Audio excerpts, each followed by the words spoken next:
over 55 years, your source for agribusiness news and features from around the Southeast and across the country, focusing on one of the nation's top industries, agriculture. The Farm Monitor is produced by the Georgia Farm Bureau in association with Abraham Baldwin Agricultural College.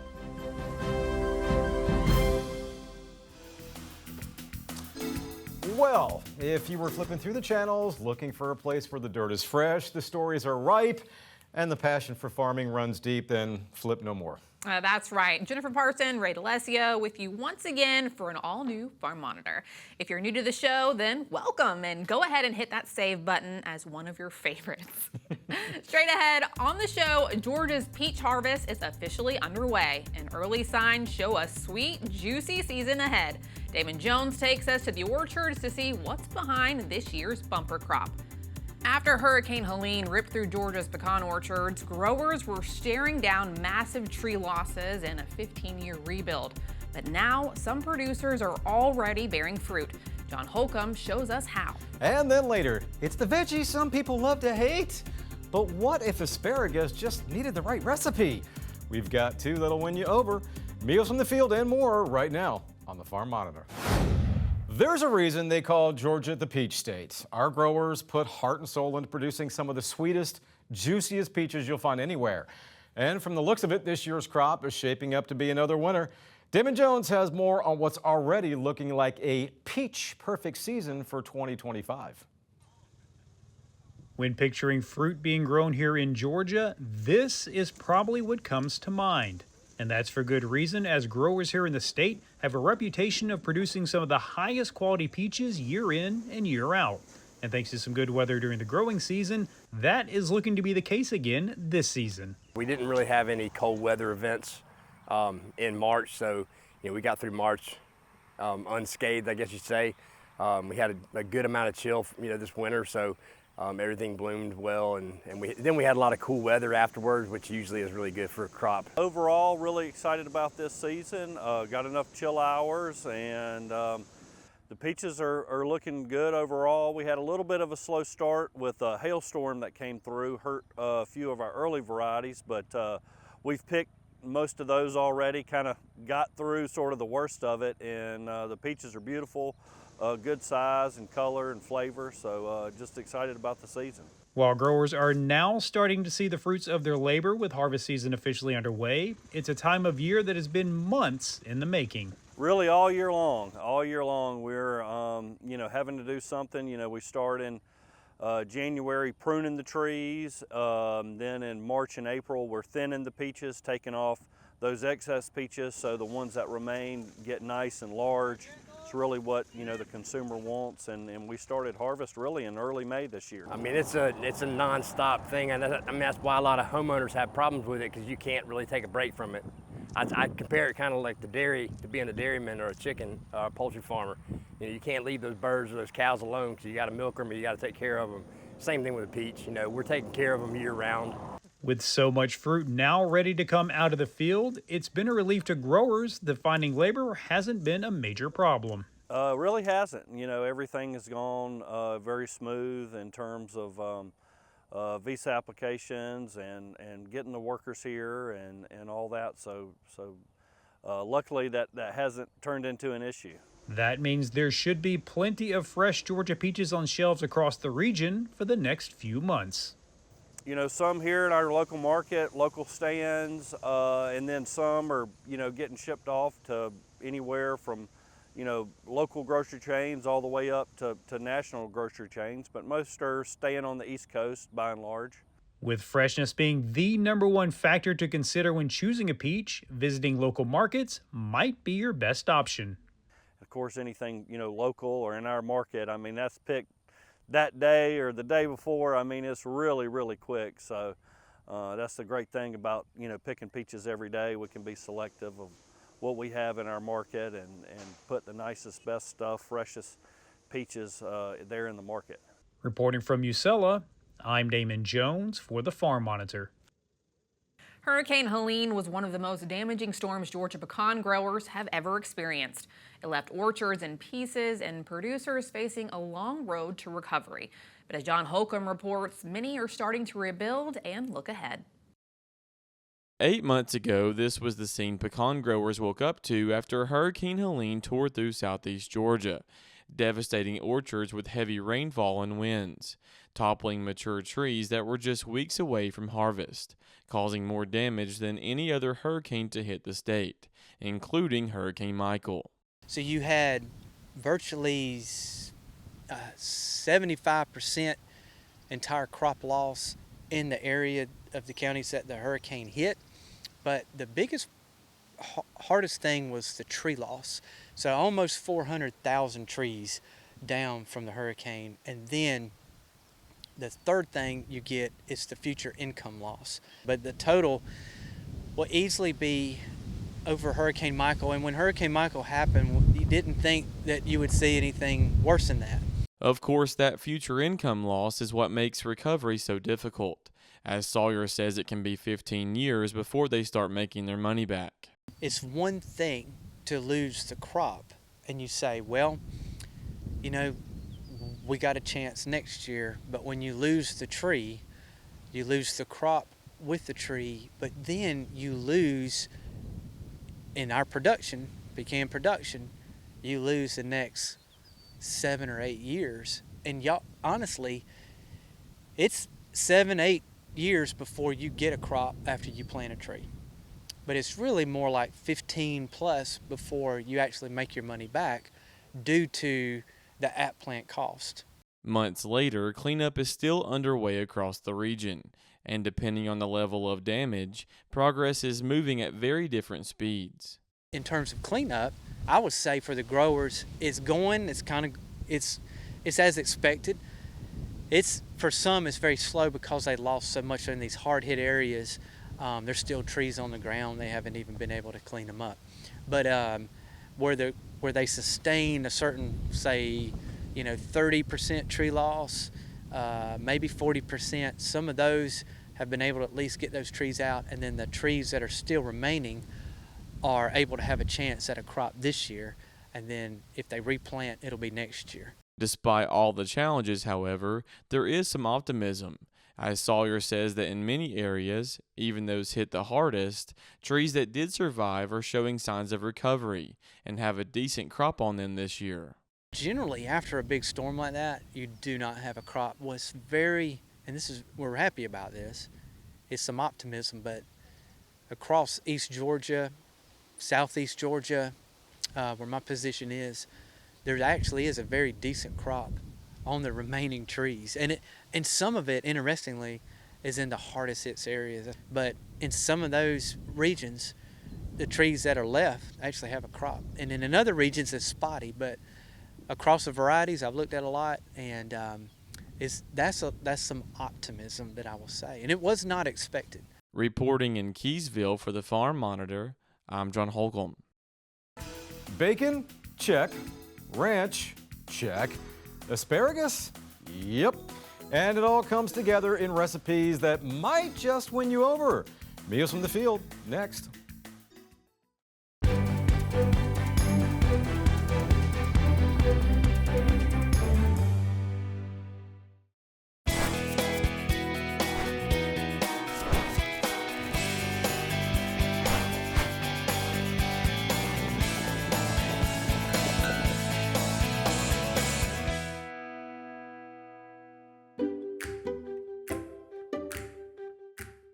So this month we are featuring a vegetable that can sometimes be misunderstood. Some people like it, some people don't, some people hate it, some people love it, some people don't understand it. Well, Dr. Tracy Brigman was one of those who didn't really understand it there for a while, but now you understand it and you love it. I do. Good to see you again, It's Tracy. good to see you. So Yeah, asparagus is one of those where people feel like they like it or don't, but I was one of those people. I've always been taught you need to try things at least 13 times before you make a decision. It's an acquired taste. It is an acquired taste, and it's how you cook it. Right. So I have asparagus. Do you like bacon? I love bacon. Do you like ranch? I love ranch. All right, then you're gonna love this first Bacon recipe. ranch asparagus. That's right. It's bacon wrapped asparagus ranch dip. Everybody likes a dip, right? Let's get to it. So, what I have here on the stovetop, I cooked 2 slices of thick cut bacon, and then I chopped that and put it to the side. I kept 2 tablespoons of bacon grease as my fat while I'm cooking this. This is 2 teaspoons of minced garlic and 1.5 cups of diced asparagus. So you can see they're kind of small, 1/4 inch pieces. And I am sauteing this for about 5 to 7 minutes. I want it to soften some. So while that is, I still have 2 minutes on that. While that is finishing cooking, we're gonna start the rest of the dip. So you see here I have a packet of ranch dip. And so we're gonna put that in the bowl. I already cut it. There we go. And then I have 16 ounces of sour cream that we're gonna add to that. The whole thing. The whole thing. All right. So while Ray was stirring that, I took my asparagus off of the heat. That was over about medium-low heat while it was sauteing, and I want it to cool just a little bit. I don't have to have it completely cold. So we have our dip mix and our sour cream. To that, I'm gonna add the chopped up 2 slices of thick cut bacon, and this is 1 tablespoon of lemon juice, and you can go ahead and stir that in. If you want more lemon juice, if you taste it and you want a little bit more zing, you can add more. We found that the 1 tablespoon was plenty. So once that's mixed in, I'm gonna take my asparagus and garlic that I sauteed in bacon fat. It smells so good. And then you're gonna mix that in. Then I wanna put this in the refrigerator for at least an hour. Okay. You're taking up my stirring, like I sling things. But it needs to go in the refrigerator for at least an hour to meld. We found that overnight, it was even better the next day. Oh. So you can make this ahead of time. And then you can have extra cooked asparagus, carrot sticks, cucumbers, cherry tomatoes or grape tomatoes as your dip.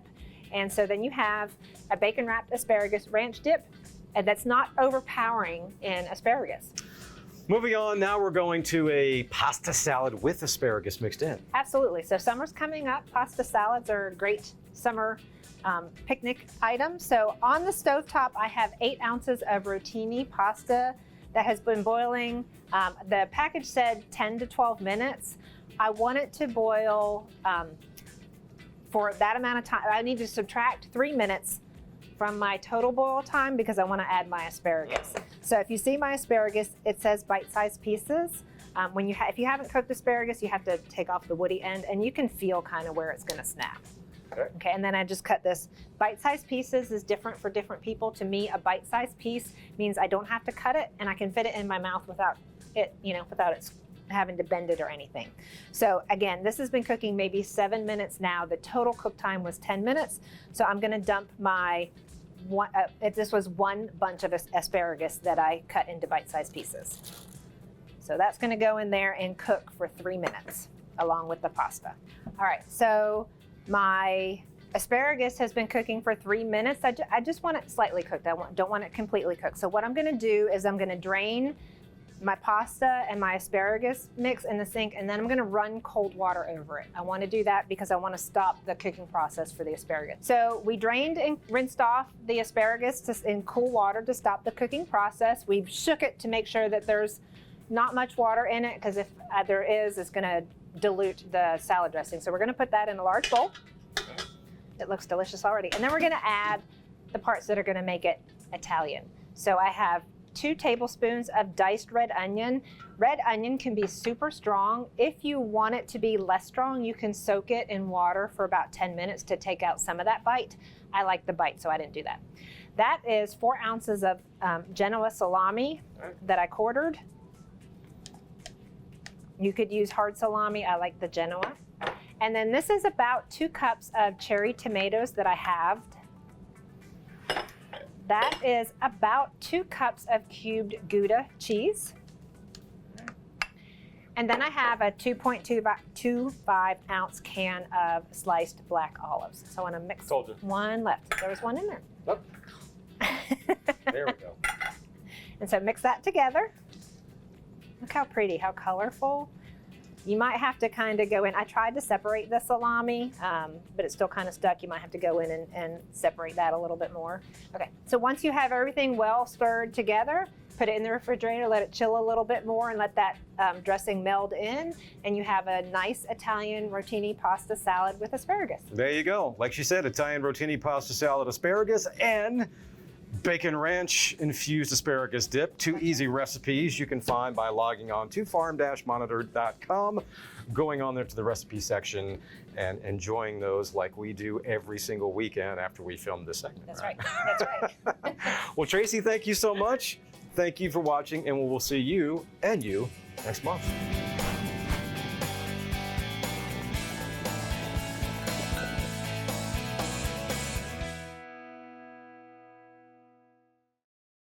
Tracy, Ray, thanks so much.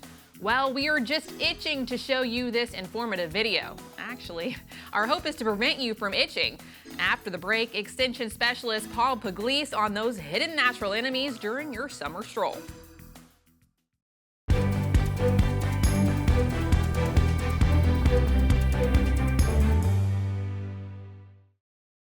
Ray DeLessio back with you here on the Farm Monitor. Well, folks, there is a new voice coming out of ABAC, and it's called The Paddock. It's a student-run news program covering everything from ag events to life on campus, and they have just launched a YouTube page where you can catch past episodes and features. Give it a look when you can. Chances are you'll see stories just like this one produced by ABAC's own Devin Godby. Jenkins County Farm Bureau hosted Ag Day for 5th grade students at Jenkins County Elementary School. The day was designed to showcase many different areas of agriculture and introduce these students to the industry. Miss Katie Birch is an ag teacher at Jenkins County Middle School, and she and her students volunteered their time to come out and support these students.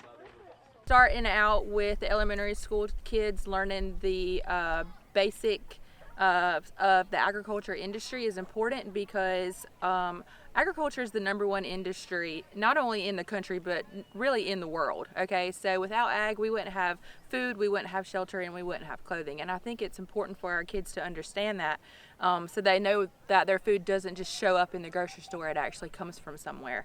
Jenkins County has a population of around 8,000 people and is very rural, with several students having ties to the industry. However, no matter how rural the community is, educating our youth about the industry is something that no one wants to forget, especially the school principal, Mr. Randy Daly. I think that what all of our students will take home is how agriculture is so important in their daily lives and how much agriculture touches their life on a daily basis and how valuable it is to things that go on farms in Georgia is a benefit for their daily life. In a small town and community like Millen, it is important for the agriculture businesses to support educating students about the industry. Farm Bureau agent Shanna Godby has an extensive background in agriculture and always enjoys when Farm Bureau does outreach.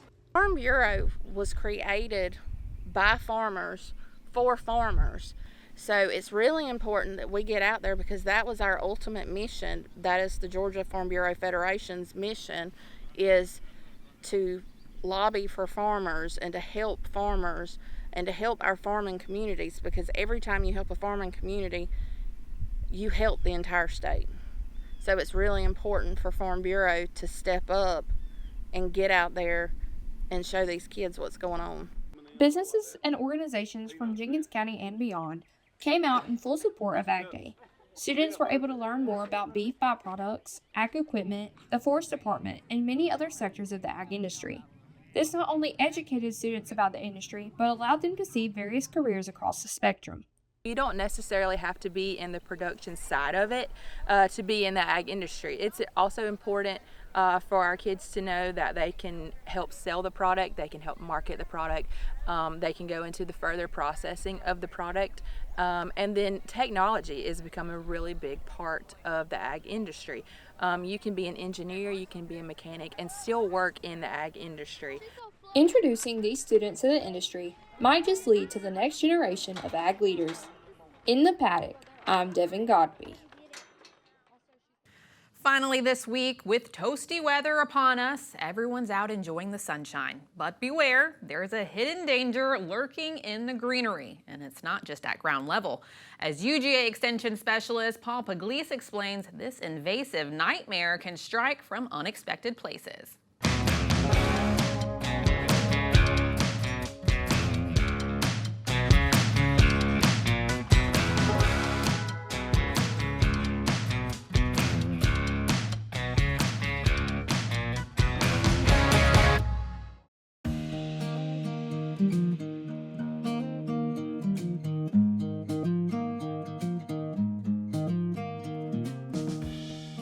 Today we're going to look at 3 plants that are actually right here at this location that look like poison ivy. And so the first one I want to talk about is actually poison ivy.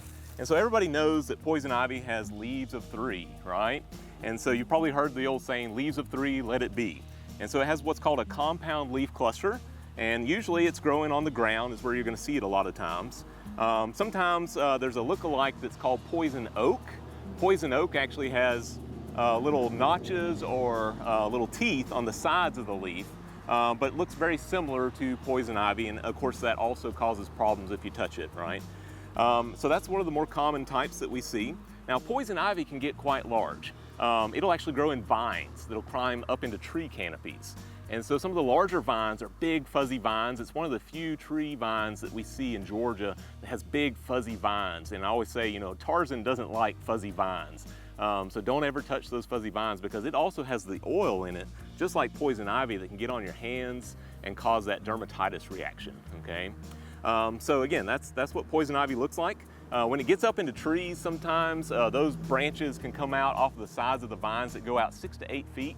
And so if you're walking down a trail or a path and you don't realize it, you may think those are the branches of a tree, when in reality it's actually poison ivy branches that are coming off of that vine on the tree.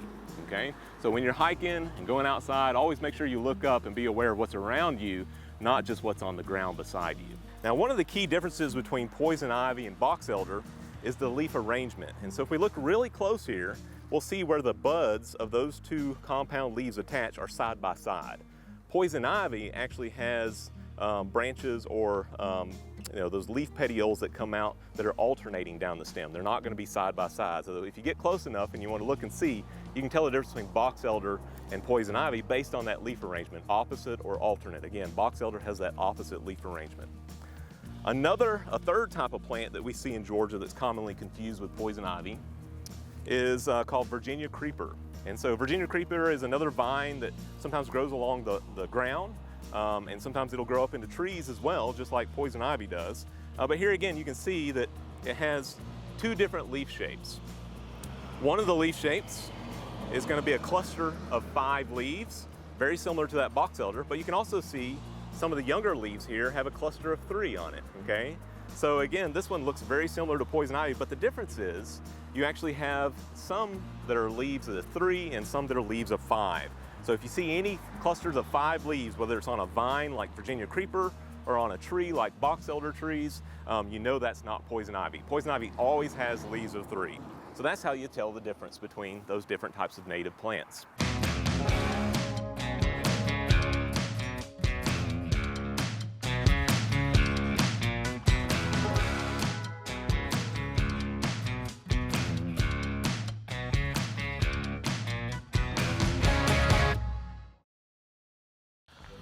All right, before anyone else ends up itching and scratching, just a friendly reminder for all the latest ag news, helpful tips, and yes, recipes that won't leave you breaking out in hives. Make sure you check us out on social media. And don't forget to visit farm-monitor.com. It's your go-to source for everything from farm features to cooking inspiration and 0% poison ivy guaranteed.